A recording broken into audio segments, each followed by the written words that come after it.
Hello, everybody. Welcome. This is Carl's Roller Coaster Podcast.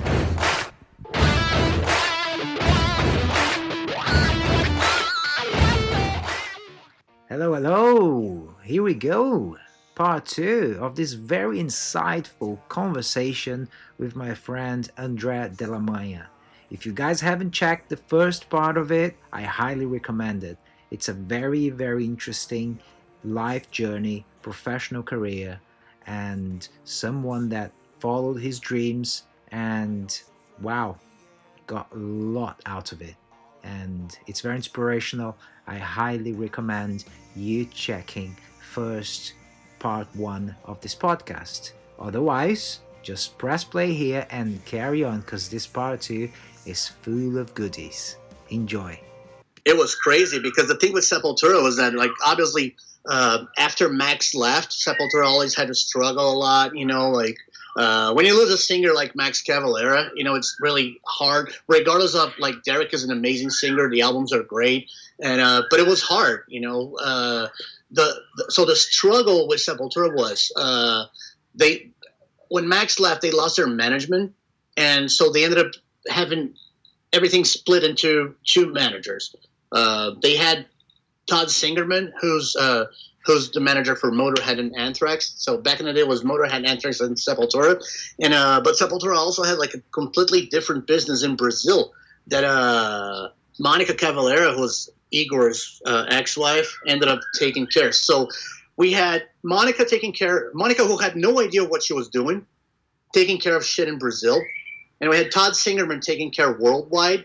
And then we had multiple different booking agents. Because, sometimes, like, we'd go on tour and then we weren't selling out, and and then another booking agent came in, like, oh, that booking agent is doing everything wrong. We should do it this way. So it would change booking agent, and the new booking agent wanted to show, like, how much he believed in the band, and then book, like, more and more tours. So that made us being on the road all the freaking time. Like, we would do, like, America, fly from America to Europe, and then do Europe 3. Dude, those European summer tours in Europe, dude, like, we were there for, like, 4 months every year, because, like, most of the crew at a certain point was from Brazil, so they didn't want to, like, keep, like, paying flights back and forth, and they were like, oh, okay, so in between those festivals, just book as many shows as you can. So we were playing shows every single day. Like, it was nuts, and that lasted for many, many years. What sort of and what was I mean, because it must take its toll to people, like, working on daily basis, putting up shows and like going to bed late and then waking up and then doing it all over again, on and on and on and on. I mean, what was in regards of this particular case, which I presume it was the toughest, the most enduring kind of touring experience you've had with Sepultura on 4 years back and forth. I mean, how much of that do you actually look back and see that it could have been different, in the sense that people might have I don't know, prolong their stay in the band, perhaps, and not having to kind of, like, because I mean, were you involved when Gian was the drummer? I think you were, right? Yes. I saw him a couple weeks ago. I love him to death, man. I was on a tour bus when he told the band that he was leaving. We were in Cleveland. Mm-hmm. I was there, so, like, I was there when he joined the band, and I was there until the day he left. Mm-hmm. Mm-hmm. Yeah, and a fantastic drummer, by the way. An amazing dad, amazing guy. Love him. Yeah, So it was hard, because we were going from one tour into another, just like crisscrossing the country, like you could go to the grocery store and playing shows every day. And again, like, the cool thing about Sepultura is that we were working with, like, for the most part, we're working with great promoters, and I had a couple of crew guys who helped me out a lot, and like, in a sense, like, I need this. This is what I need. This is what we're gonna need to to make our show happen. So like that's when I started being more and more picky about pre-production, which is the key for a successful tour. So that made it a little smoother, but like our itineraries were crazy. So as you said, it was draining on everybody. There was one point like everybody was having problems with their families back home because they were never home. Like I ended up like flying wives into the tour, jumping on the tour with us, and it was pretty bad. Until like that's actually one of the reasons why I ended up quitting, because like in 2011, my dad ended up dying. And it was like a crazy thing. We were on vacation. He had a stroke, 45 days in hospital, and then he ended up passing. And it was like really draining. And after like 2 weeks after my dad died, I jumped on a tour bus, like again, like did the whole thing again for months and months and months and months and nonstop. And there was a lot of drinking involved as well with everybody. Like on every day off, just go to the bars, and after the concerts, like just drinking on the bus and like sleeping for 3-4 hours, and then be ready to do it again next day. Like all day working and a lot of stress. And the financial side of Sepultura was very stressful as well, in a sense that it was hard to have the production that we wanted and actually making money, because you needed to spend a lot of money. And so there was points that I was covering. We couldn't bring an extra guitar tech, so I was teching for Paolo, and I'm not a bass tech. I'm not a guitar tech, but I was doing even that. So I was the production manager, tour manager, and Paolo's guitar tech. Wow. Yeah. So obviously when you take that many balls, you're going to drop one eventually, So sometimes it was like, okay, so problems with the bass during the show. Like, of course, like I have to be like making sure that everything works, and then I'm setting up the bass, Mm-hmm. And but that's what we were doing to try to make ends meet and at least make the tours profitable for being for so many months consecutive out on the road and not being profitable. That wouldn't make any sense. Were those tours profitable for you as well? Were you making a decent amount of money? Yeah, absolutely. Mm-hmm. Absolutely. I was making money, but and everybody was making money. Mm-hmm. Nobody was getting rich, but everybody was definitely making a really decent amount of money. Mm-hmm. Mm-hmm.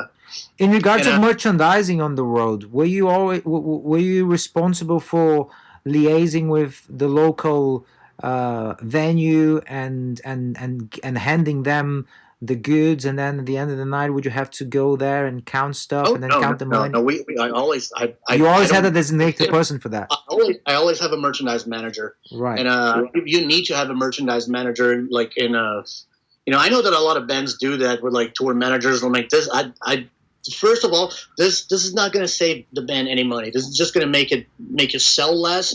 You need a merchandise manager to start months before the tour, getting all the artwork, getting involved with artworks and getting involved with merch companies. See, so what are the items that sell? What are the items that don't sell? You need to make it really professional. You need to invest money in order to make money. And I met a guy who in one of those Sepultura tours, this kid Francois from Canada. He is actually now kind of like assistant tour managing with Arch Enemy ever since I left. And ever since I met Francois, it's seriously this kind of like crazy kid from Canada. He's such a great salesperson. He has great ideas. He's good with like designs and all that stuff. And he knows like all the merch companies and all those people. So like I would always bring him along with me everywhere, because, and then like, geez, with Sepultura, like, we were kind of having that, but they weren't really interested in like investing more and talking more. We basically didn't have a manager during my time with Sepultura. Mm-hmm. So like I would also needed to like get in touch with merch companies, and so we're gonna do this and these designs, and then escalate it to management, who would kind of like decide what designs that they would be doing instead of management doing that themselves. So but then with Arch Enemy, and I brought Francois along and went like, okay, listen, I kind of have this idea, and they already had a merch company who was small, and I'm like, I'm going to bring this kid with us all over the world. He's not doing the North American tour only, so he's going to get involved with it. The amount of money that we made with Arch Enemy and merchandise was ridiculous. Like in a sense of like sometimes we were just laughing. I'm like, it was a lot of money, and but that's all because of like advancing, like getting together with merch companies, going like, okay, these are new items and they might sell. Let's have like 12 different shirts. Let's not do a lot of prints and all of them from to begin with, and then the ones that are started selling, and any work logistics as well. Like, okay, so if you're in Europe, merch companies in Germany. Okay, we're going to be away from Germany for 2 weeks, so let's stock on everything that we need for those 2 weeks. So then we're going to have like whatever is selling out more. We need at least 48 hours advance notice, and then have everything shipped there. It's just like logistics and creation, and being on top of it, making graphics, making spreadsheets, comparing numbers, percentage. Because merchandise is what pays off tours. It's not the free. So you can make so much money with merchandise.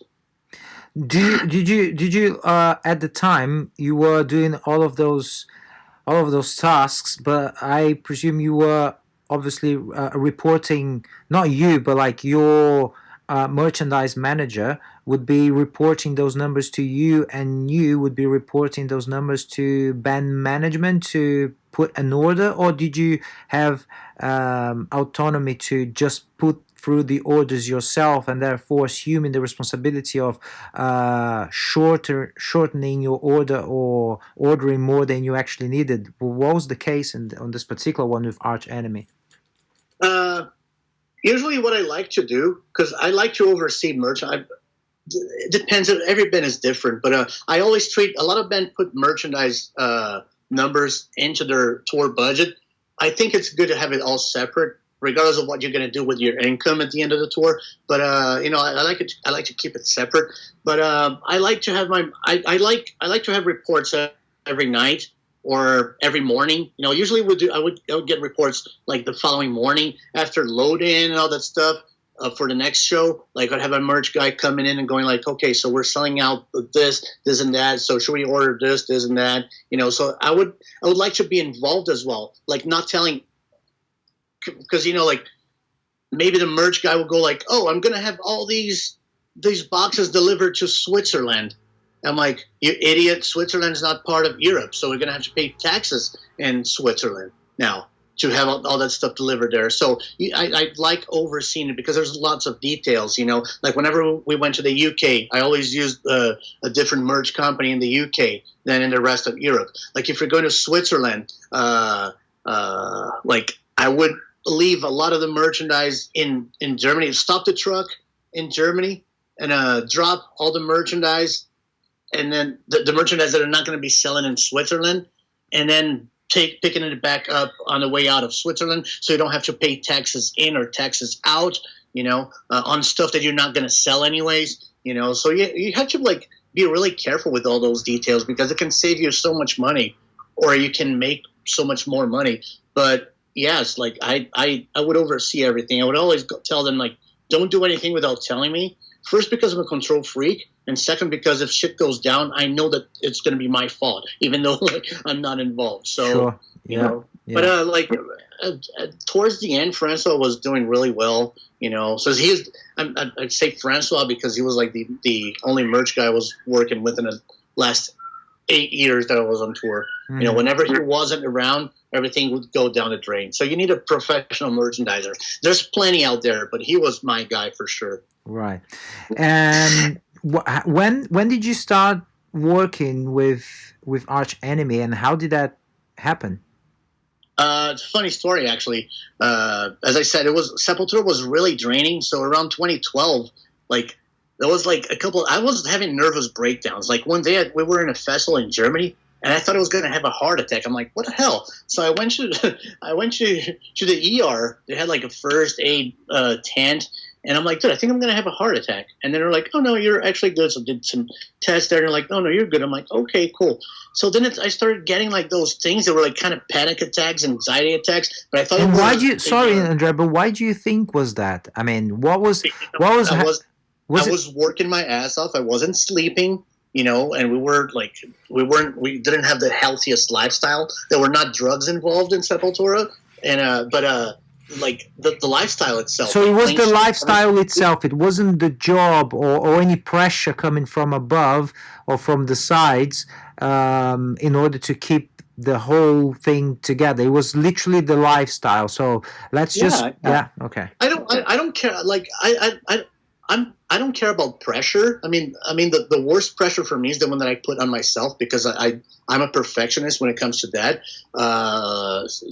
I've seen like a lot of, including my wife. Like she was like, you were a completely different person when you're on tour because like I like to manage everything that's going on, not 100% micromanage, but I like overseeing everything. So if you ask me like how many cables do you have for this and that? It's like I know the number because of the production management. I like to know everything that's going on, which is a good thing because if there's an issue, I can sort it out. But it's a bad thing because it takes a lot on you.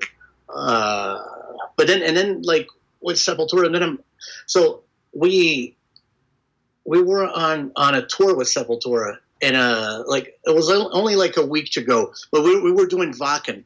And I was really concerned about Wacken because we were doing a show with some guests from friends. So it was like 25 extra people in a crew, you know, and rehearsals in Germany and all that stuff. So I knew that I was like, my mental health was getting really bad in a sense that I'm like, I was exhausted. But I still needed to do the Wacken show. So we did the Wacken show, and I was having this panic attacks like all the time. And then I told the guys, I'm like, listen, I went to the doctor in Budapest, I think. The doctor said, you need to stop, man. Like you're physically fine, but you're done. You're exhausted. Like you need some time off. And so I did Wacken, which was like the show that I was mostly concerned about. So there were no more festivals. We only had a couple of club shows left.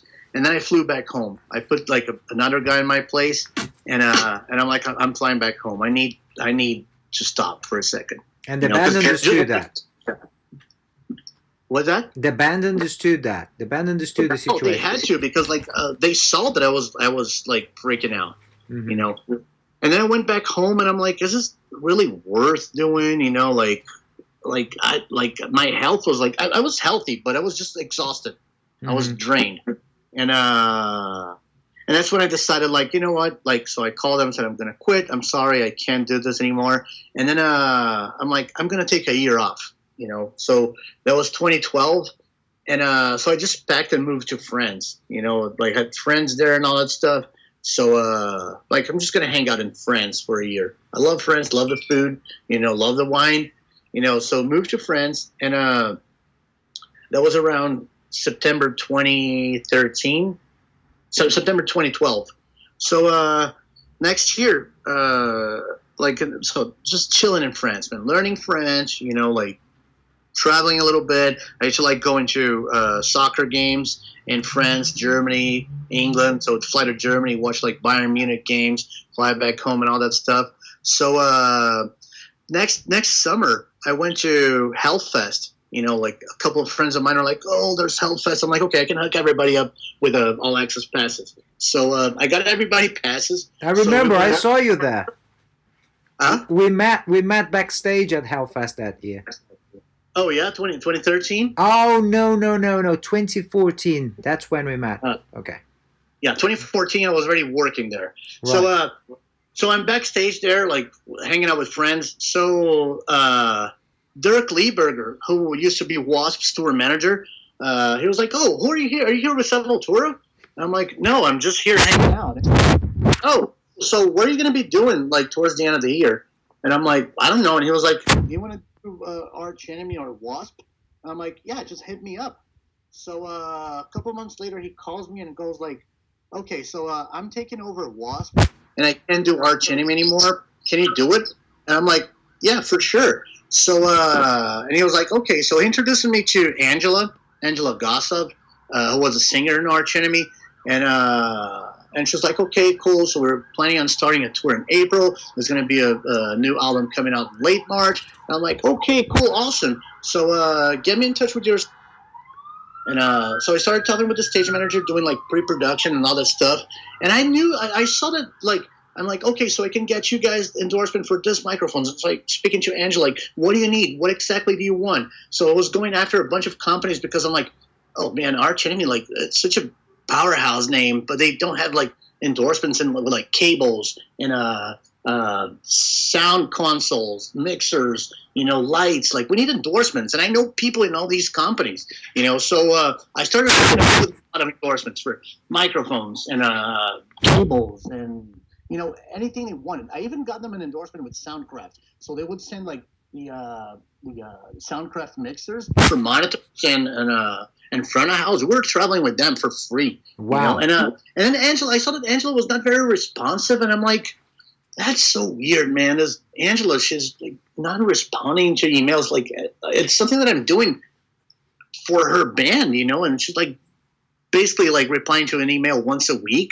and I'm doing pre-production for a tour. That's kind of weird, until like one day she called me, and I'm like, okay, so like I saw the call, and I'm like, okay, she is gonna say that I'm not suitable, and I'm like, is everything all right? And she's like, I need to tell you something. I'm like, okay, she's gonna fire me, and she's like, I'm leaving the band. I'm like, what?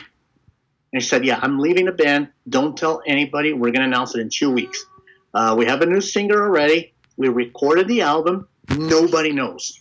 Like, there's 2 people in the record company who knows. Obviously, the band and you. And the record producer. I'm like, wow, that's big. And she's like, we're not going to announce it. The tour is booked. The promoters don't know about it. And I'm like, that's new. And I'm like, okay, so here you go. Like, I thought I was going to get like a powerhouse band with everything ready, and you're changing singers. So here we go again. And so like 2 weeks later, they released War Eternal, the video with Alisa. And by that time, I was already talking to Alisa, getting her like the gear that she wanted with in-ear systems and microphones. And then we went on the road. But it was weird, man. It was like, because then they were like, Michael Amott, who's the main guy in the band, he was like, we need to work our ass off. We're going to tour as much as we can, because, like, we need the world to accept a new singer. And I'm like, God damn it, man. Like, I left the previous band because of that reason. And now I'm jumping in the same boat,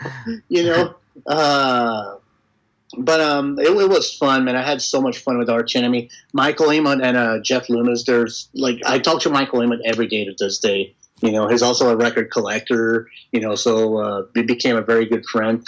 But it was a nightmare in the beginning. And shit, like, I shit you not, stuff like, for example, we were supposed to have a primetime slot for Wacken that year. And when they learned that they changed the singer, they put us to play at noon on main stage. They moved us, So that's the kind of backlash that we were getting, So we were playing main stage Wacken 2014.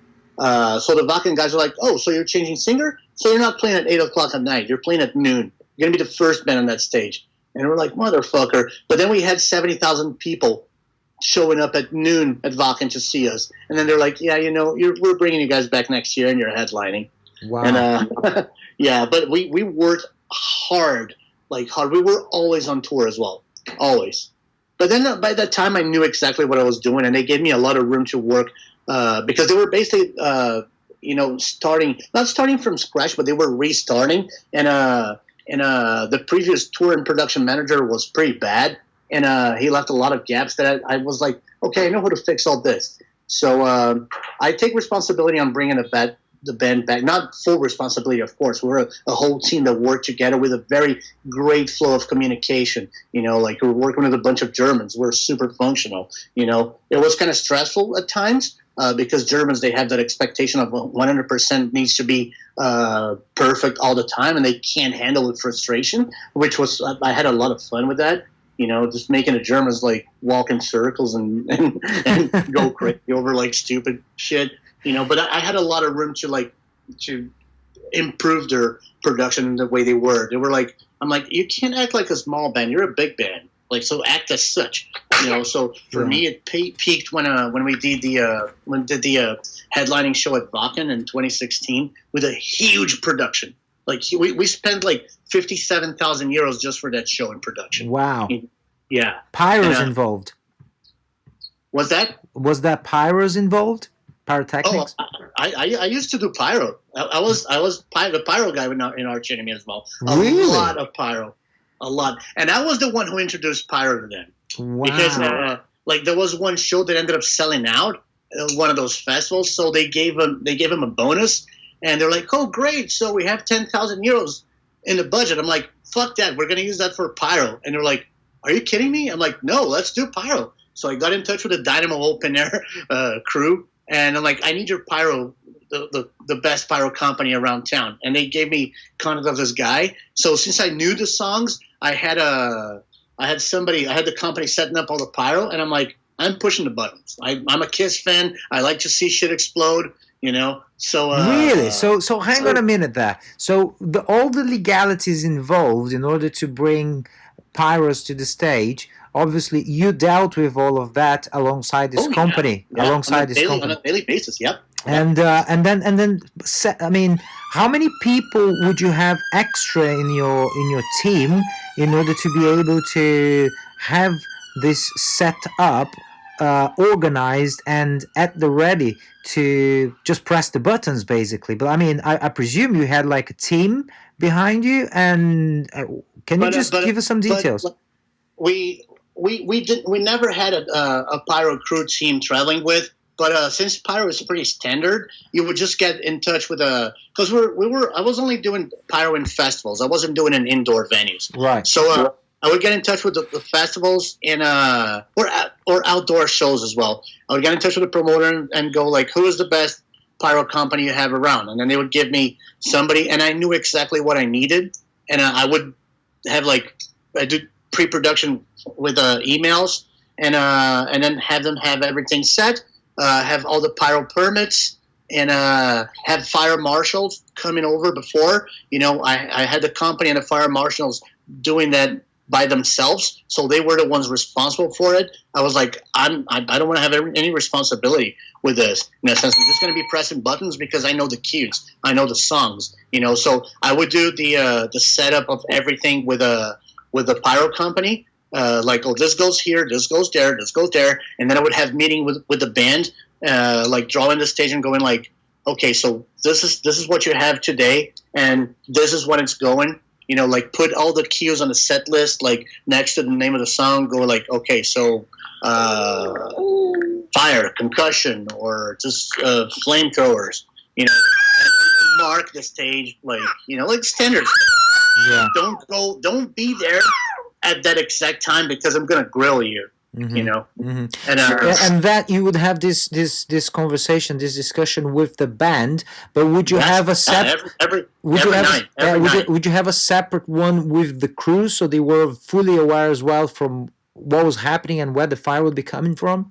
Oh no, they would be together, and also the crew was there on stage working with me during the day as well. Right. So they knew that, so they had the same set list. You know, for the Wacken one, since we had the Wacken pre-production meeting, actually Sam Dunn recorded all that stuff that I led, and it was like, I think it was like 35 people in the room involved because we had a lot of people for the setup, and I was doing pyro. It was like it was so funny because at one point it became like kind of a joke because like if I was on stage right, well, that's what Michael Amott was. Sometimes he would get like really close to the to the pyro, to the flamethrowers. And then he would look at me, and I would have my finger right next to the button, like I'm gonna grill you, kind of like fun stuff. So sometimes they would forget about it. That's why you can't. You need a person actually doing that. You can't have that automated because like sometimes if one of the musicians forget that the fire is gonna come at that exact time, like you need somebody so that you have to pay attention. You're toast, yeah. You need to, you need to be aware of it. Of course. But it was fun. I loved it, man. No, but that's incredible. I mean, you seem to always bring something. I mean, not just something, but like lots of extras to wherever you go, to whatever band you're working with. On this particular Yeah, case, you the one that brought the idea of using pyros, and yeah, yeah, and that's such an asset. I mean, it's such an asset. I mean, besides doing the job in itself, which is on itself, it's already like a huge responsibility and so many hard bits of it, and you just yeah. not tackling all that, but adding to it. It's And just then it's like just great. my crew helped me a lot, man. Like the crew that I had with Arch Enemy, the Germans, they were fantastic, like amazing. And we also had like our like on the last tour that I did with them, we had a guy Martin. Martin used to be Slayer's light guy, and then he joined us. He's with them on, excuse me, he's with them on a Marth now. And Martin, he works at a production company that builds stages in Germany as well. So, dude, once Martin joined, like we would like everybody would sit down and come up with a crazy idea, and we would make it happen in a week. Wow. Oh, can you imagine if we had like I don't know, like the stage full of like carpets with the band's logo, dude? In 3 days, everything was delivered. Wow. Everyone would start like over like a glass of wine, and we would just make shit happen because we were making money. The band was getting big, and like the next tour they're doing is a headlining arena tour. That's incredible. But that's also an incredible and exciting place to be when you're involved with a band going up stages just on the way that they did. So you did have the financial aspect of it in order to be able to be creative, to create stuff. I mean, because they saw that there's so many bands nowadays. There's way many more bands than there were back in the day. So you need to walk the extra mile if you want to do like a little bit of extra production, a little bit of extra, like stage gear, stage props, a lot of lights, and you need to have the right crew. You need to have the right gear. So we were just like going from a tour bus with a trailer into like 2 trucks and bus, getting more people in the crew, getting band assistants, getting. I was going to ask you how would you how were you traveling? Like, did you travel in? Was it one single bus, 2 buses? How was it crew and band? That's one thing that we ended up keeping one bus only because like if you're going on a tour in Europe, if you're going to go on a 2-month tour, an extra bus will cost you like 80,000 euros. So and like even though we have a female singer, Elisa gets the back lounge for herself, and the rest of the band and crew gets the rest of the bus. But they're super laid back, so we never felt the need of adding an extra tour bus. It was always like we can do it, okay, guys, we can do it. You want to do it? It's going to cost you $80,000. So would you rather end the tour and split that money in between you guys, or would you like get another bus? So. Yeah. And so they were on that frame of mind. I'm like, yeah, that's going to cost a lot of money, so we can handle it right now. How long before those tours would you be doing pre-production? And during the period that you're doing pre-production, who else would be involved besides the management, the booking agency, and perhaps your production manager if you were not doing the production management side of things as well? How long before, and what would be the line of communication involved?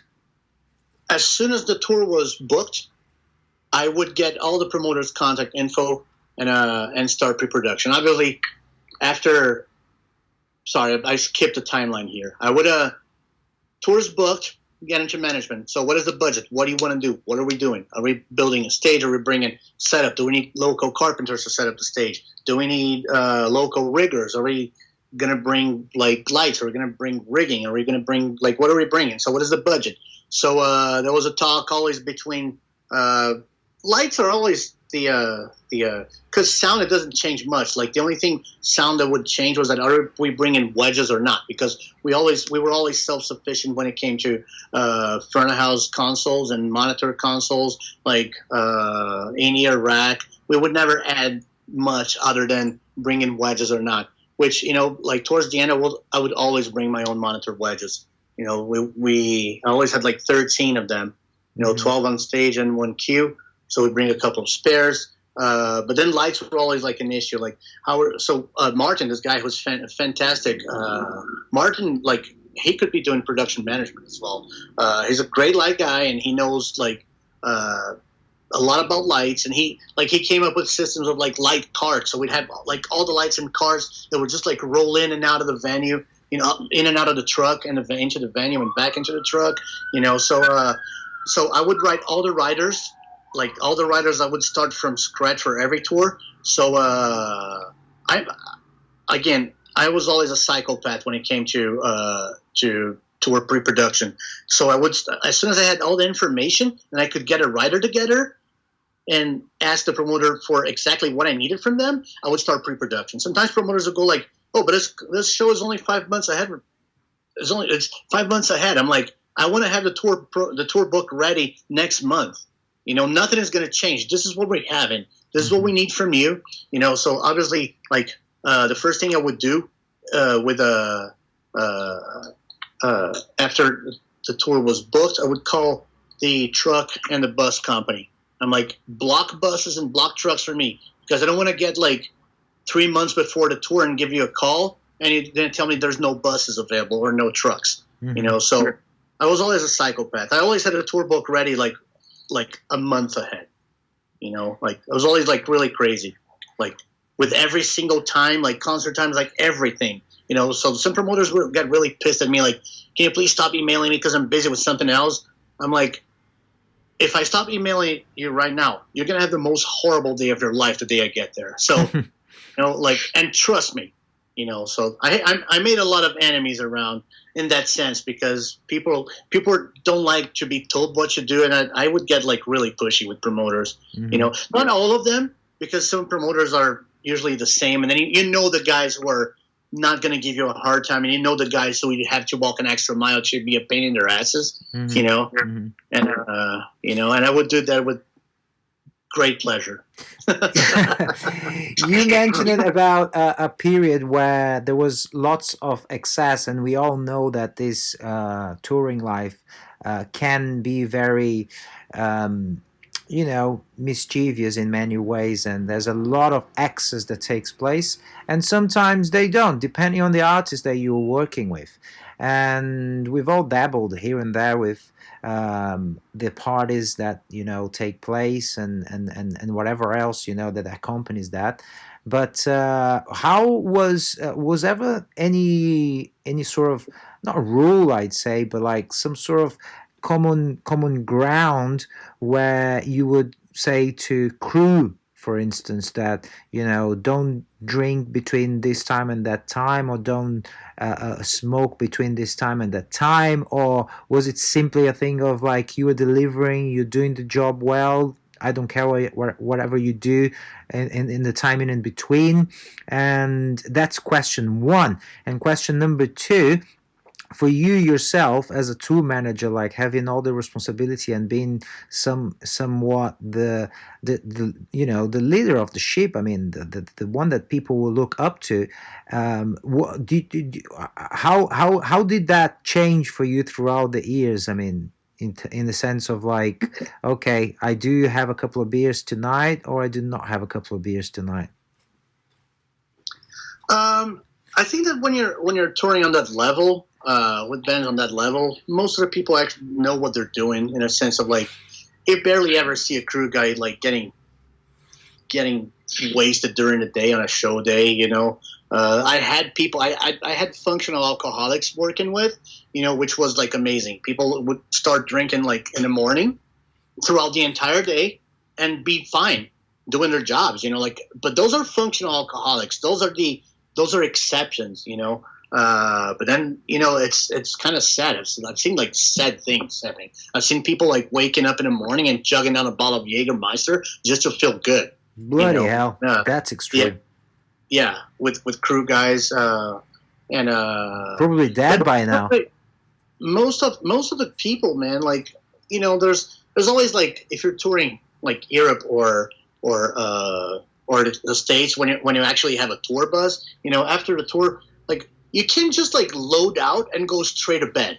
The adrenaline is high, so like, I remember back in the day, I would be able to be up like until like 4 o'clock in the morning, drinking Jack and Coke and beer, and then go back to bed, and then be up functioning again at 8 o'clock in the morning. But like in the last few years, no, I would drink like a max of 1 or 2 beers and then start falling asleep like an old man on the bus downstairs, and then I'm like, nah, I'm gonna go to bed, like once the bus started moving, like you get like a couple of slices of pizza and like drink a beer, and then but you're so exhausted, like, and then on days off, like I used to like going to great restaurants, like always Googling like best restaurant in town and do that mostly by myself. And towards the last year, my wife ended up tagging along with a lot of the touring. So she did like a lot of the U.S., a lot of Europe. I brought her to Japan and Asia with me. I brought her to Australia, so but that was when I already decided like I'm gonna quit. Like I can't be doing this forever. I'm married. We're planning on having kids. And, I can't just like get married and then go on the road, I mean, a lot of people do that. There's nothing against it, but that was not something that I wanted for myself, Like we had just bought like a really nice house here in Las Vegas, like our house is just great. It's a huge house. We have everything I need here. I barely ever leave the house, like if I want good food, I just like buy good food and cook here, have a great kitchen. And and all that stuff. So I was like, fuck it, I'm just gonna bring her along. Sure. So, like towards the end, especially the last entire year that I was working with Arch Enemy, on the days off, if Lizzie wasn't around, I would just go out with Michael and buy records because Michael, as I said, huge record collector, go to record stores.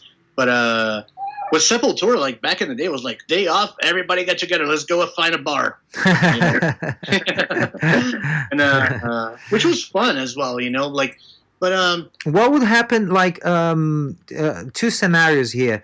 One, you finish the day, the truck is packed, locked and loaded. Everybody is done with the job, and everybody's back in the bus, or mostly everybody, and there is, I don't know, you've got a day off tomorrow, so you're not moving the bus tonight, whatever the scenario might be.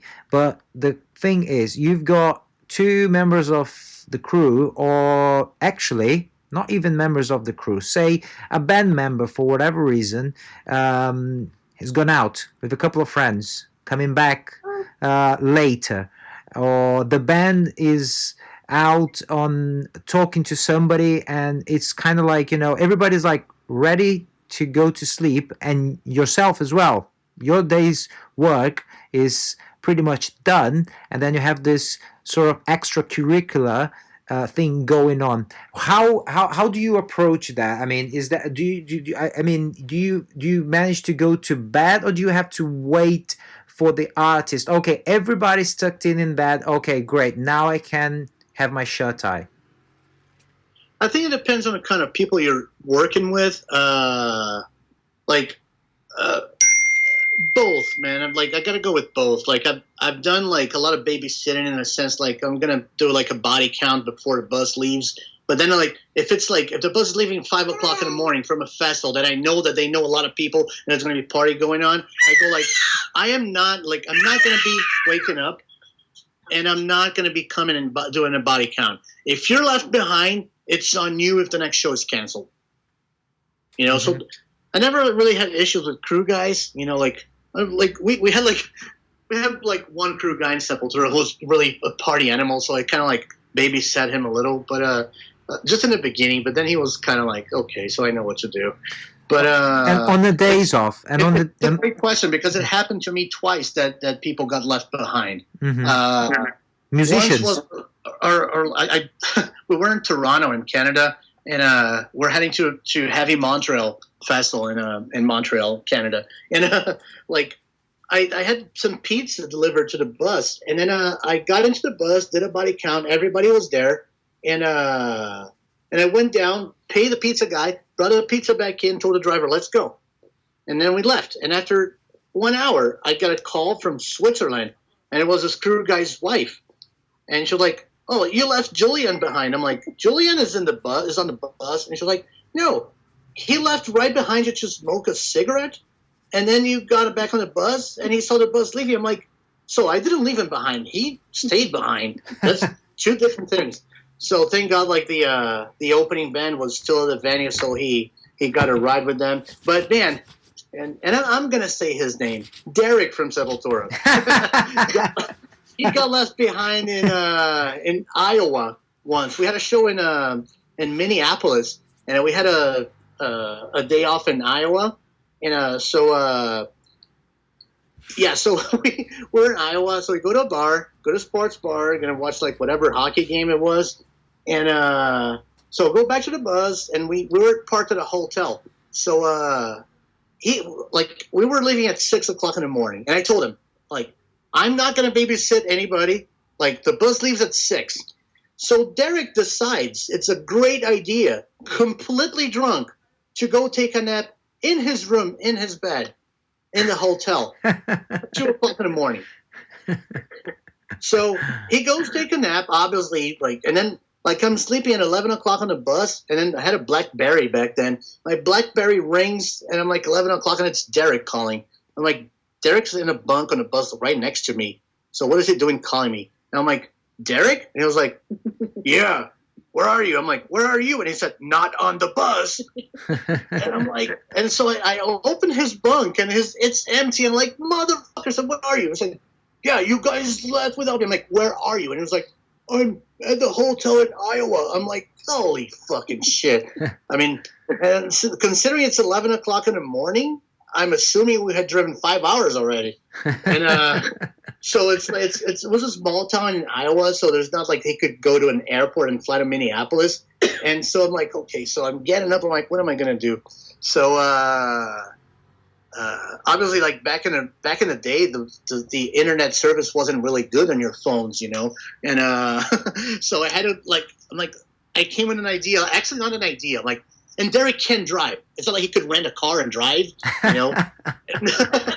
and then I go and I'm like, okay, so the only possibility was to take a Greyhound bus. A Greyhound bus is like the worst means of transportation in the United States. You know, that's the cheapest one, but it's a road bus from like bus stations. You know, that's kind of like not the most advisable means of transportation. You might be robbed. It's like. You know, so anyways, and I call him you got to take a Greyhound, dude. You got to take a Greyhound. He was like, I'm not going to take a Greyhound. I'm like, so I'm canceling the show. I'm like, there's no way. We can go back to pick you up. There's no airports around, you know, and you have to take a Greyhound. And you know what? You better hurry up because the last one leaves in 45 minutes. And then, dude, he got the bus. Obviously, the bus got delayed. He got to the venue in Minneapolis 25 minutes before stage time. Wow. And I went to the bus, and then obviously he opened the bus door, and everybody was in the lounge. And then Derek he's like a 6.5 foot tall, big black guy, you know. So he opened the door, and he looks at us, and we're cracking up, and he was pissed. He was pissed. And he was like, it's your fault. And everybody was like, shut up.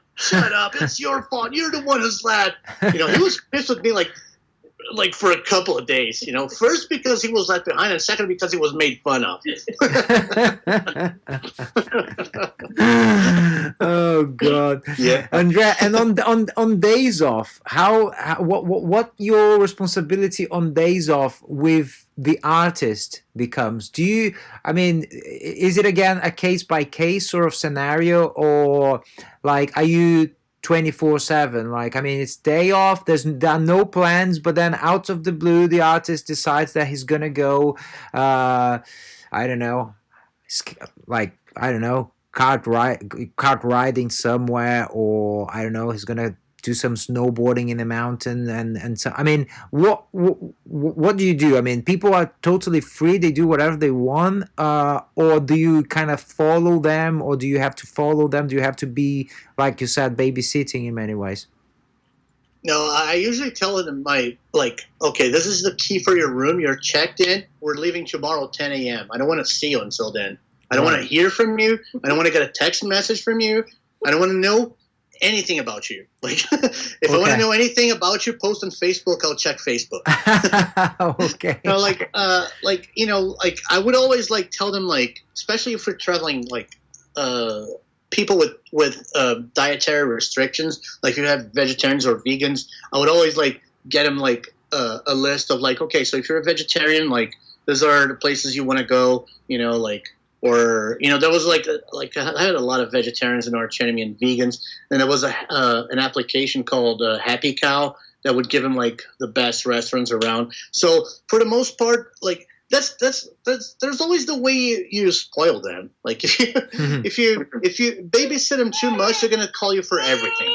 Yeah. If you let them do their thing, like with Arch Enemy, if they would call me, I'll go like, what?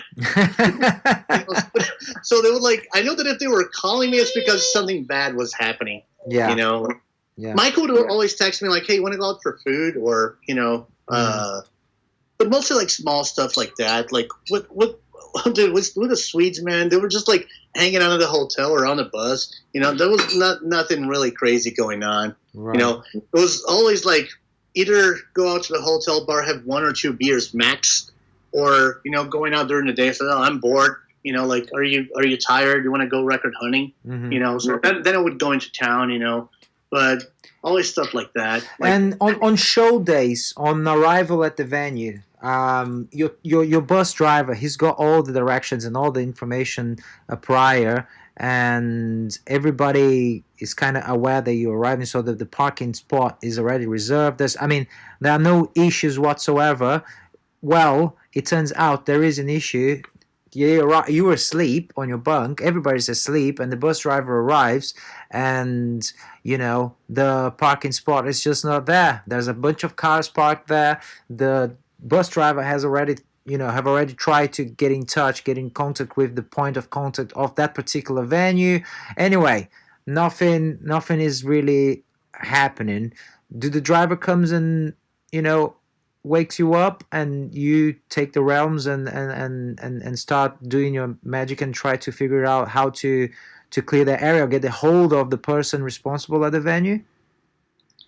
Yeah.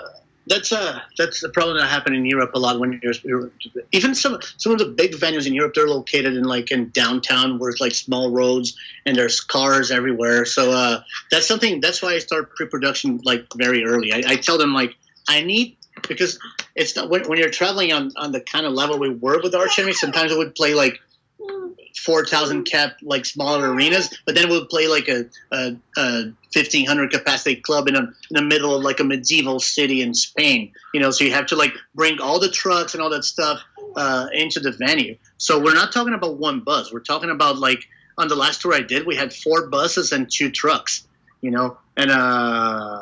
that can be a pain in the ass. And that's when I the day before the concert, I have the promoter signing off on like specific instructions, like, so this is where bus number 1 goes, this is where bus number 2 goes. I'm very adamant about it. I'm like, if there's no parking, I'm leaving. So like if I can stay, I'm leaving, and I'm very adamant about it. That's when you also like, that's when you want to be working with a proper bus company, which there's like 3 in Europe that I will work with, and that's it. And try to use the same driver, because there are drivers who are just like, oh, I'm just here for driving. But there are drivers who would like be really like crazy about their jobs, in a sense of like, I need to park the bus here, so they will do everything. There's cases and cases, man. Like, like worst case scenario, they would come and wake me up. Mm-hmm. And then, but that was like the last resource, mm-hmm. Like, but there's cases and cases. Everything is different, right? And when like, and say for instance, everybody's asleep. The band, the you guys just arrived, and loading starts. Do you necessarily have to be the first one to walk into the venue, or that you can let the crew start doing the loading, and you can just get in a little bit later? Well, what's your routine in that sense? Do you actually follow a routine, or is it again just a case by case scenario? We have the schedule for the next day. I always put it on a buzz and I emailed it for everybody. Or if we're using master tours, it's on master tours. But I'm not a big fan of master tours, anyways. But everybody knows the schedule. Everybody knows the time. But I'm always the first one in, last one out. I always go through like I get into venue. If let's say, because I usually do get in and breakfast 1.5 to 2 hours before load in. So let's say we're loading in at 8 o'clock in the morning or 8:30. I'll always like to have breakfast ready at 7. So like I'll be up at 6:30 in the morning, already going through. If it's a venue or a promoter that I don't know really well, I like to do all the entire walkthrough, make sure the trucks are parked at the right spots, make sure that that all the gear, the road, the way from the load-in dock into the stage is there's nothing that's going to be blocking where the dead cases are going. All that stuff, where merch is going, so I can get her the stage hands and tell them, okay, so this goes here, this goes there, I have to do that, I don't just leave everything for the crew. So once load in starts, that's when I go to my production office and start the day. First thing, I get into the venue. I have all the day sheets printed out the day before, so I go through the day sheet first thing with the promoter. If all the times are correct, I would go and paste all the day sheets all around stage and all that stuff. I do a little briefing with the local crew before loading even starts. Just give them a briefing of what day is going to be like. Give them the day sheet as well, so they know when their breaks are going to be. They know when the changeovers are going to be if you're traveling with more than one support man or even one support man. You have to micromanage all that stuff and give as much information as you can, just so you have a smoother day. Of course, yeah. Andrea, do you have or follow any morning routines yourself? Obviously, I'm asking that in terms of your personal life and when on the road, if there's anything in particular that you like doing in the morning before you get the day going. No, usually if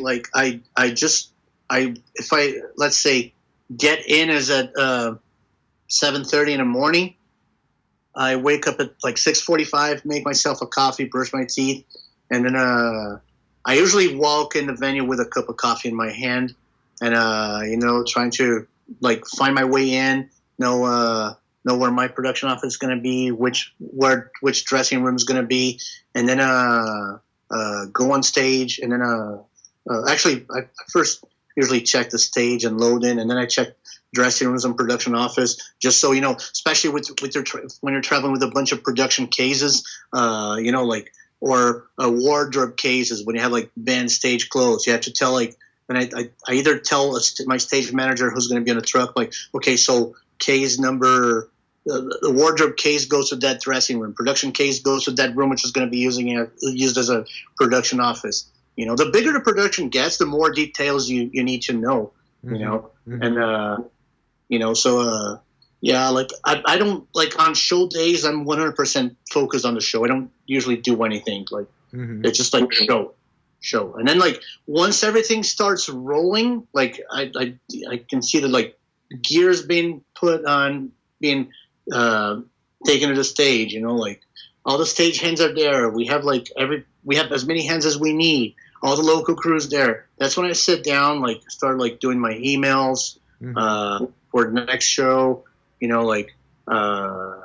then I check again with the promoter about food times, door times, all that stuff. It's a constant. It's a constant checklist, isn't it? It never stops. Oh, yeah, it never ends. Yeah. Do the security briefings. The very first day, the very first thing, you go because the bigger you get, the more fans you get as well. So you don't want fans hanging out backstage. So you need all different kinds of passes. Tour passes, tour laminates, work passes. All that stuff. Yeah, there's not a minute for you to actually stop. Which brings the question: what do you do to unwind? What's the perfect lazy day on your books? Just if we have a day off, man, I would just be in my room just watching shows, literally. For when because I quit for good in 2018. And that's when I started, because I didn't care about music anymore, concerts and all that stuff, because it became so much part of my work and my daily routine that I just didn't care anymore. So now I'm back into like buying records again, listening to music, but back when I was on tour, basically just literally staying in my room, going out. Maybe if I'm not too tired, I'll go out, get some good food. Most of the times by myself, Sometimes I'd see like the crew, like always like the crew thread, like, oh, we're all going to that place, or we're all going. I'm like, okay, you guys can go. I'm going to the other side of town. I just needed to be alone, because like on show days, it's like 35 people asking you questions 24 hours, and you just go like, you just need to be by yourself. I just said, just don't ask me anything. Just don't, Totally. And every time your production office door opens, somebody's always bringing you a bag of shit. Nobody's opening your production office. Oh, donuts, here you go. Like, oh, dude, a stagehand just stole a cymbal. Fix it. I'm like, God damn it. It's all bad news, man. Once somebody knocks, bad news. You probably have you probably know so many great record shops from all of those years of traveling and being a music fan as well, and collector as you are, and buying records all of those years. You probably have a very, very, depth of knowledge of very good record shops throughout the world, even though if you think about it, right, when you're like first traveling and buying records in the 90s to what it has changed. Well, it has changed so much. Probably most of the shops that you used to go and buy from, they don't exactly. They are shut now. But yeah, you're still like buying records. And how's your collection going now? Because I remember you had like a huge collection. Yeah, like I got rid of a lot of stuff. Like I got rid of a lot of CDs. I used to collect a lot of Iron Maiden stuff. Like, as I told you the other day, like I got rid of most of my CDs. I got rid of it was like all my test pressings. I still have a couple of test pressings, but I still have about 2,000 records, which is it's a good number, but it's not like a lot. But I kept most of my Iron Maiden vinyl, my Kiss vinyl, and my Ramones vinyl, which are the three bands that I have more stuff. And I have a lot of like 80s thrash metal, 80s hard rock. During the pandemic, I was like discovering a lot of 70s obscure bands, like hard rock bands from the 70s, like American and British, so I bought a lot of those obscure things as well. But at the same time, I trade a lot as well, which is like it's more for the fun. And it kind of got like worse during the pandemic because like there's nothing else to do other than like doing like trade records, So dangerous as well, because it's you keep just checking stuff online and either spending money buying things or just like you said, just trading, which is less expensive, I'd say, but it's still expensive because you kind of have to ship those parcels all over. It's crazy. Yeah. So do you listen to what are you listening to these days? Do you try and like discover new music, or is it something that you kind of like just don't do that much these days? No, like I like discovering old bands because like I was away from actually listening to music for so many years that I think I missed a lot on. So that's why like I've been discovering a lot of like just like in the past 5 or 6 years, a lot of obscure bands from the new wave of British heavy metal. So like I have a lot of stuff like that. I bought like all original, so like mostly like new wave of British heavy metal, and like some bands like ZZ Top. I'm going through the records that are just like right in front of me. Like ZZ Top is a band like I started listening to it like during the pandemic, and now I have all the albums original. And what else? Like I have like a couple of the Tony Martin Black Sabbath records I bought. I recently got this copy of Headless Cross, which is a pretty rare record. So like all like the Van Halen, the Sammy Hagar era. Like I got like the first Venom records. I got the soundtrack for The Wizard of Oz. It's like all kinds of stuff, man. Like a lot of punk bands like GBH, The Stupids, Exploited.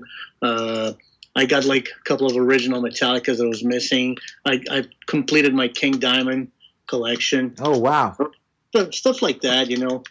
Iggy Pop and Bowie. I got like a lot of like. I think I'm only missing one or two Bowie now. You know, Rush. Nice. I got like finally completed all my Rush collection. Really cool. And tell me what I think I know more or less, but like, what's the thing that you most miss from Brazil? Um, I always have an identity crisis with Brazil because like most of the things that I liked my entire life were not there. Um, I you know like I haven't been there in 3 years, and I was there in 2018, but before that I was only there in 2015 on tour actually. Um, I don't really miss a lot, man. I think. Yeah, my wife screamed like that's what I was gonna get. My grandparents are 95 and 96 now. They're still alive, and I miss them to death, of course. But I call them constantly. My mom and my sister are always here, so you know I don't even have time to miss them. And yeah, and there's my wife saying like a corner bar with my friends. Yeah, because I had like my childhood friends like. Well, I bet you miss football. You miss going to the stadium and yeah, but you know, like I got really. I'm not as much as a sports fan as I used to be before. I kind of follow it from a distance, but I think it's just like. Really, that's really interesting. That's something very interesting because you were always like a big São Paulo fan. Yes, I've always been like a huge sports fan. I used to love the NBA, the NFL, soccer, obviously.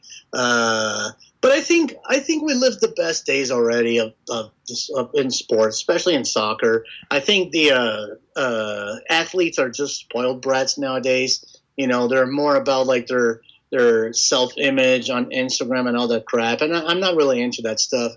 You know, a lot of athletes, they get too political, and that's why I don't watch the NBA anymore. You know, and I have lots of restrictions with the NFL. If I have to go for a sport nowadays, I'll go for hockey, which is at least less political. You know, and the fans they don't behave like animals, anyways. We let them for the players, which is a cool thing. And yeah, but that's mostly it. Like the politification of every side of our entertainment is just stupid.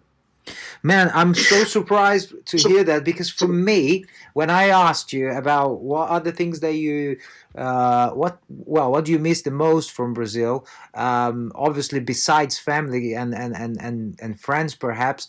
I mean, for me personally, the thing that I miss most, man, it's so difficult actually to deal with. It's going and seeing my football club play, you know, and being able to go to important matches and things like that. Even though any time that my football club goes into a very important final, I always fly to see it, you know, no matter what. I mean, I've done crazy things to go and see them play, and I bet you did as well back in the day. But like, I mean, I've done so many crazy things in order to be able to be on at the stadium at that particular time that they were playing.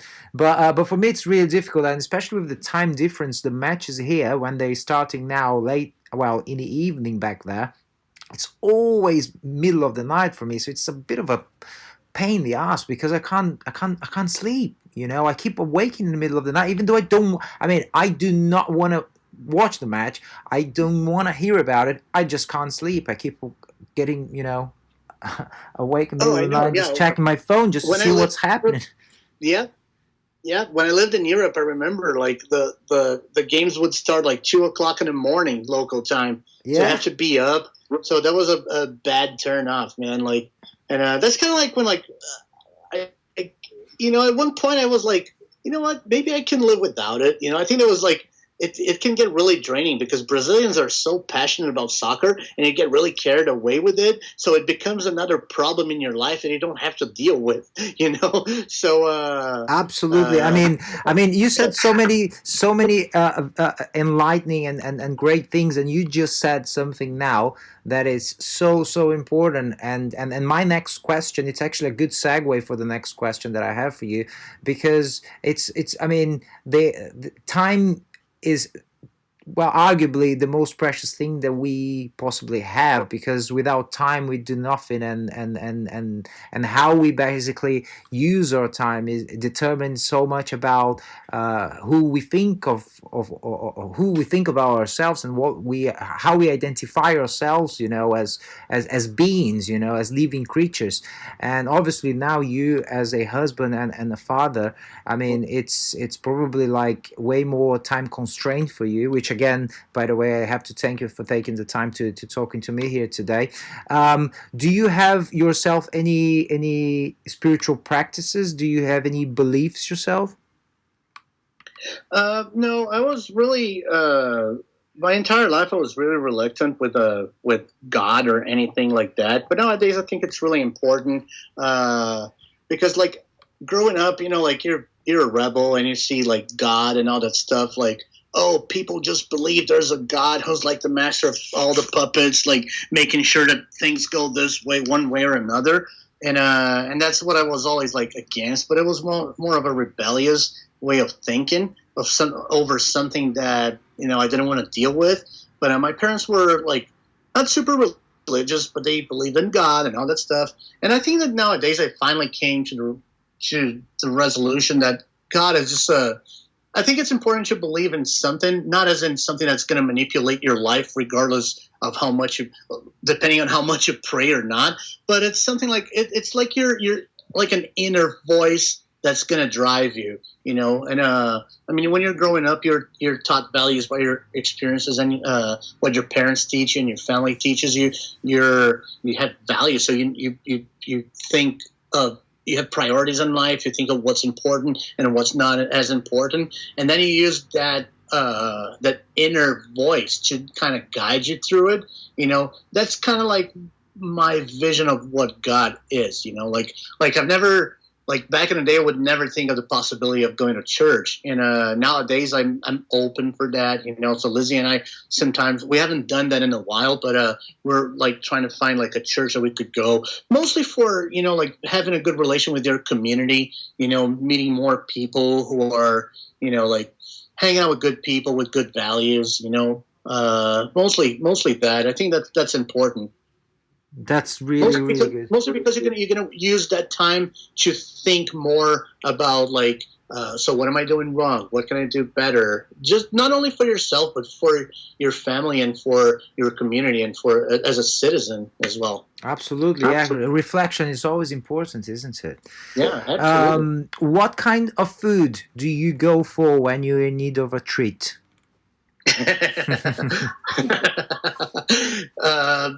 Candy, man. Like I have a sweet tooth, but like over here, like we have great Mexican food here in the West Coast, and Mexican, Thai, and pizza.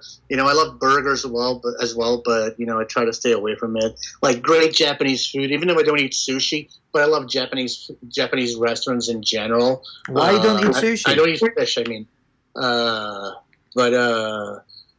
Yeah, I try to cook as much as we can, but like time wise has been kind of crazy lately with a baby, and but luckily, like because I don't think we went there, but in 2018, at the end of 2018, I decided to stop touring, because I'm like I already have a family, I need to have time for the family. And make myself more available. Being home, like coming back home every day before going to bed, like coming home after work. And so then I found a job here. I do production for all the conventions and conferences in Las Vegas, the biggest venue here. So we were off work basically for the entire year, but they started calling us back again. So I did like a UFC press conference the other day, medical symposium, and my director called me this morning, asking me if I'm available this coming week. So things are starting to come back to normal. But like I've had a lot of time in the past year just to stay home and take care of the house, and Do you think it's a good transition, this one, from world touring to a bit more of a localized kind of scenario in terms of production and things? yeah, it's over here, like because when you're on the road, And your by clients sorry, are. let me just complement the question. And by being a good transition, I mean like in terms of on the financial aspect of it, because tours they come and go, and you've been lucky to work with bands that were like constantly on the road. But sometimes you do have big gaps on the agenda, and you kind of have to make the budget, right? I mean, you kind of have to make ends meet. So in terms of what the income that you used to have in the past to basically this sort of new production jobs that you're taking it now. I mean, do you think in terms of that it does? I mean, does the balance sheet balances in the end? Yeah, like it's tricky on tour because sometimes you're making so much money, and then let's say you have like a 2 month tour, and then like after those 2 months you have so much money in your hands, but then what if you don't have another tour for the next 6 months? So you I think you described it. You're very precise in your description of what it is. It's about budget management. So I think I might be making a little less, but it's constant. But it's still like I make really good money. It's more than enough. And And again, money is not everything, isn't it? I mean, what could be no, more not, precious for you to be able to but, be but now very close to your son and to your wife, right? yeah, absolutely. And but I was under the impression that I was gonna like just get a job and be like 9 to 5 and like work a little less. But that's actually quite the opposite. It's like because Las Vegas is the biggest convention site in the entire world, so you have not only the biggest but the best ones as well. So production can be brutal here. So sometimes like usually like a regular job requires you to work 40 hours a week in the United States. That's the average. But sometimes I'm at the hotel for like 100 hours a week, and Wow, and that's a that's lot. crazy. That's crazy. And the level, like there's zero tolerance for fuck ups here. Like, let's say when you're on tour, like your client is like Arch Enemy, Slayer, Anthrax. When you're down there, man, your clients are Amazon, Apple, Microsoft. So it's like zero tolerance. It's like everything needs to be perfect. And so I have to deal with like union, with labor, gear, logistics, things coming in and out. So sometimes like you have the Amazon convention that brings like 140,000 people in a town. So Amazon loads out, finishes their load out on Wednesday at midnight, and 1 o'clock in the morning you have Expedia loading in. So and it's nuts. It's insane. It's insane. So it's like if you work in one of the arenas, you have an ice hockey game like on Tuesday night, and then Wednesday night you have Kiss playing. So yeah, so like it's 24/7. It's crazy, crazy, crazy. So during the pandemics, we were in a very good spot where I got more project managers to help me out, but then the pandemic hit. So things are slowly starting to come back, and since I'm the senior project manager, I've been the one called to do basically 100% of the shows there, and which I'm very thankful. But I don't know who's going to be brought back. What kind of crew are we going to have? Everything is still up in the air, and it all depends on what kind of business are going to be coming back to town. Yeah, it is. It is all coming back to some level of normalcy, I would say. I mean, we are expecting here to be back, you know, doing all the things that we used to do, and no more social distancing and all of that business in the coming weeks. But obviously, it's all dependable on how the other countries are doing as well, right? Because otherwise, if one country is lagging behind, we will all be just holding back as well because of those Oh, bloody yeah. variants that keep emerging here and there. But Yeah. somehow, up till now, it seems that all the vaccines available, they've been capable of containing those variants as well. So yeah, I'm very hopeful, and we all kind of like in many. I mean, for like I have a couple friends of mine that they've been just like yourself, very blessed to be able to raise their son as well. Like during the last 12, 13 months that we've been stuck in our houses. I mean, I can imagine it must have been quite a bless as well, because like under normal circumstances, you probably would be not spending all of the 24 hours alongside your son. So Yeah, there's absolutely. I every mean, that came at a cost as well, because like obviously the fact that like nobody knew what was going to happen. Thank God my company did not lay anybody off, so they kept us on furlough, still paying benefits and all that stuff. So on a financial side, like we were kind of okay. But there's also because my wife is a nurse and she kept on working throughout the pandemic. She was wow. like until she was like 8 months, until like literally the 5 days before she gave birth, she was working on the floor. Wow. The day Really? before she gave birth, right? Yeah, the day before she gave birth, she was still working, and she's a surgical ICU nurse. So she was actually on the floor during the pandemic, working her butt off, pregnant. My goodness, that And must have been so stressful for you guys. yeah, like I felt really bad because there was nothing I could do. It's not like, okay, I'm gonna go out and work at like freaking Walmart, because Hmm. like those lower paying jobs, they were not taking people like me, because they would see the resume and go like, this person doesn't want to work here. Hmm. So why am I going to be hiring somebody like that? And like when the pandemic's over, like they're going to leave. Yeah. So, and I'm not speaking for myself only. I'm speaking for the entire class of crew workers here in Las Vegas. Hmm. Everybody's just sitting at home with their butts, with their fingers up their butts, literally. And there was like literally nothing we could do. Like there was like the emergency unemployment that, thank God, since I had like a full-time job, that helped a lot, because it's like the industry was completely shut. But as you said, I think things are starting to go back to normal. Like it's actually going really fast here. I think the government was trying to use this crisis as a bonus, like trying to make everybody afraid, until like a couple of local governors stepped up and said, you know what, screw your mask. Like everybody is vaccinated, so let's get back to normal as soon as possible. So you see like states like Texas and Florida, like 100% reopen. Nevada, like you don't need masks here anymore, as from last week, on a federal level, Hmm. like there's a lot of tours being booked already, lots of concerts. I was Yesterday they I, announced a big festival in Las Vegas in August, so I was things going are to ask really you. good. I was going to ask you. I mean, from an inside perspective of someone that actually lives in America, in the US. I mean, I am seeing so many things being confirmed now, like fully confirmed, like Lollapalooza, end of July, beginning of August, and many other the Danny Weimer festivals. All being confirmed in Florida, in California, all over September, October, November. I mean, what's your honest opinion about all of those things being confirmed? Can you really see?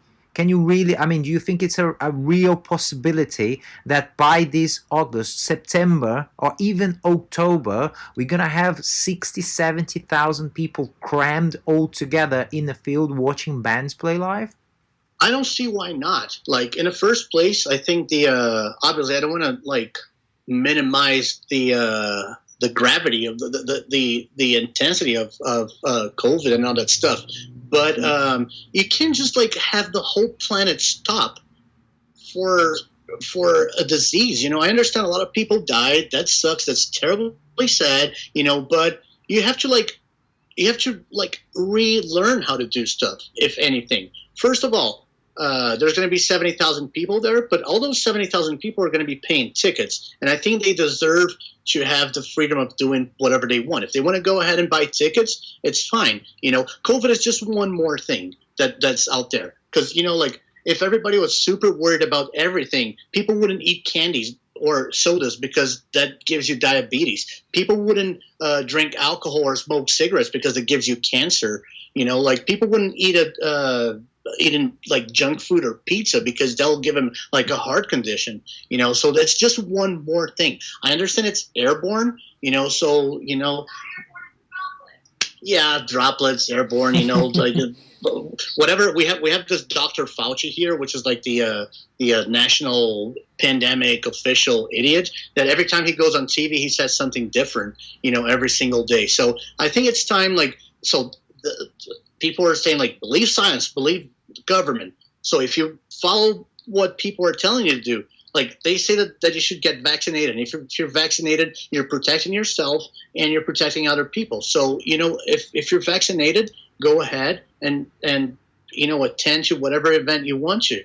Like if you, or if you're not vaccinated because you don't want to be vaccinated and you're afraid, stay home. You can't cater for everybody. Like, you have to get what a majority wants and go ahead and do it. People don't need to go to concerts.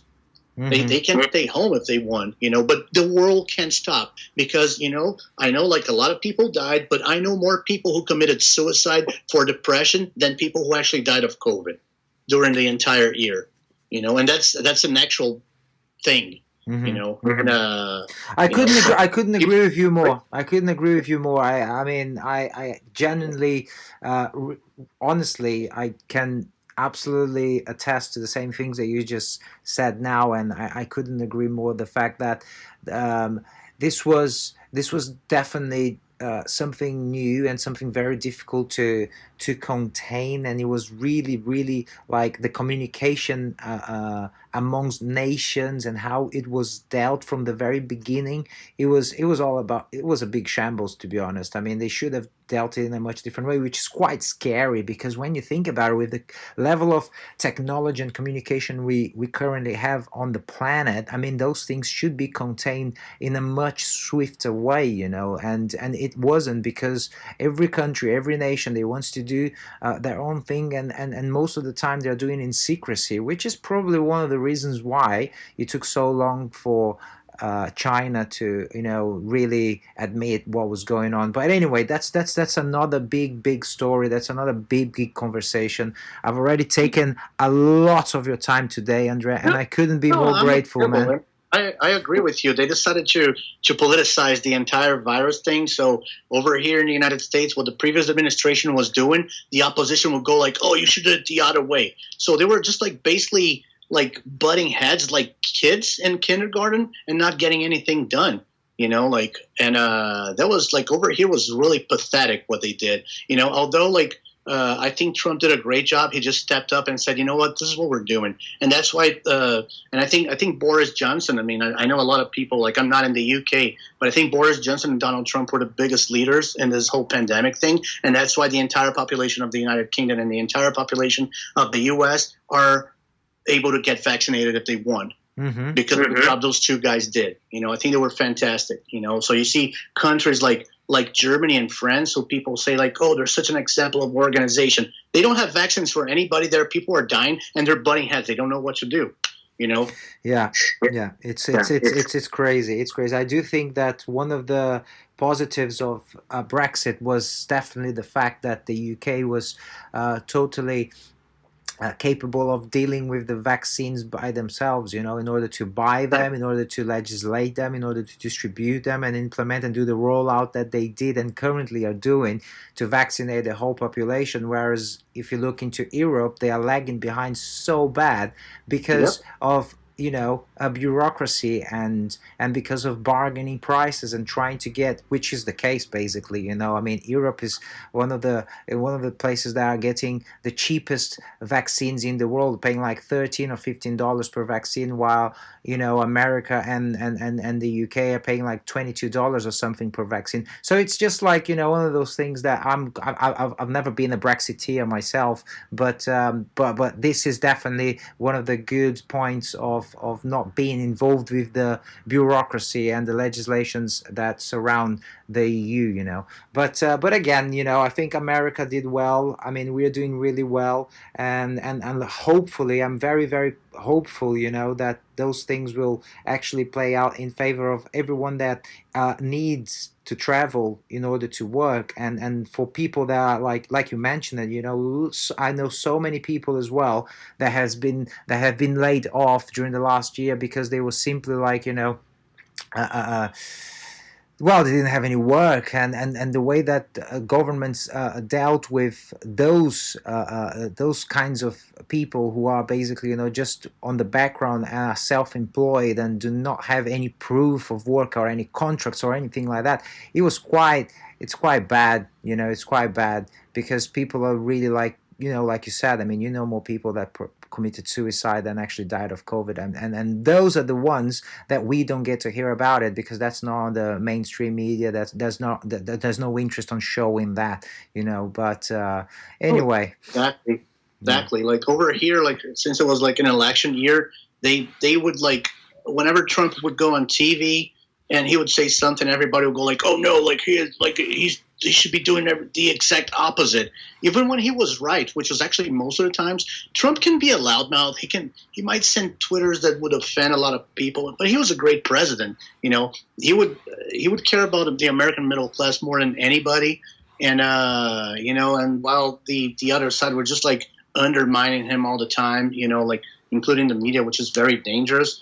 And he mentioned something about the Brexit, and you were absolutely right when you said that because you don't have to deal with more bureaucracy because the government should have limited say in people's lives. The government shouldn't be big; it should be small. And when England was in the European Union, you had the British government plus the European government. So you guys got rid of one full government entirely. So kudos for you guys. Great. Yeah, absolutely, absolutely. Andrea, my friend, this has been a blast, man. I mean, this was so Great, good, man. and I'm so glad that we managed to reconnect and have this conversation. It's really interesting. I mean, sometimes you know people for such a long time, but how many times do you actually talk to them? And we just managed now 2.5 hours of a very very good conversation, a very good chat. I'm so proud of you, really am, for the journey and for everything that you did, and I think it's a very very successful story. I think it's really cool. It would be great. It would be actually a great TED talk, for music Yeah. business people that you could perhaps deliver at some point because of your experience and because how you did it. You did basically, you took the different route, the route of doing it, the route of, getting out there, learning by yourself, and you craved basically, you created your own luck, and one thing led to another, and those things, they do not, I mean, nothing fell on your lap, and obviously we can never take the fact that having the privilege of learning a language very early and having the privilege of traveling and all of those things, but then again, luck favors, the what's the saying again? I was trying to say something here now and I completely got slipped my mind completely. Luck favors the what? There's a saying that say something like that along those lines. But anyway, you got what I'm saying. So yeah, it's really really incredible. You're such an intelligent person and clever guy, and I hope we can have a beer at some point. Again, now that you're not going to be touring the world, and it might not be as regular as it used to be, but then again, you're always on the other side of the pond as well. I know you can't stay away from London and Europe too long, so I'm sure we're going to be crossing paths sometime soon, my friend. Thanks for your time. London was my last trip before COVID. my wife and I, as I told you, like we were there only for 5 days. That's why I didn't call you. I didn't call anybody actually in London. But definitely it's gonna, like as you said, I can't stay away from London for too long, and it's probably gonna be like one of our first destinations once this whole thing gets done and over with, which I'm pretty sure is gonna be very soon.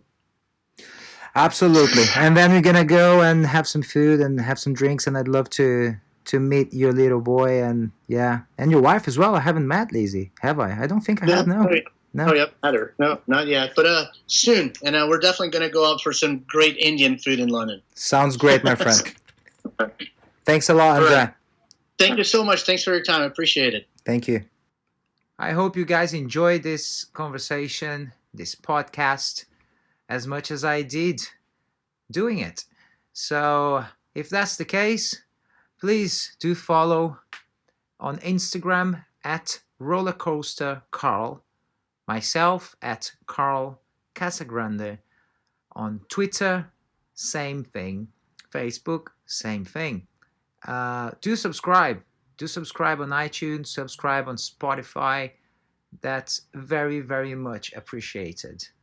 Thank you, and have a great, great day. Cheers. Bye-bye.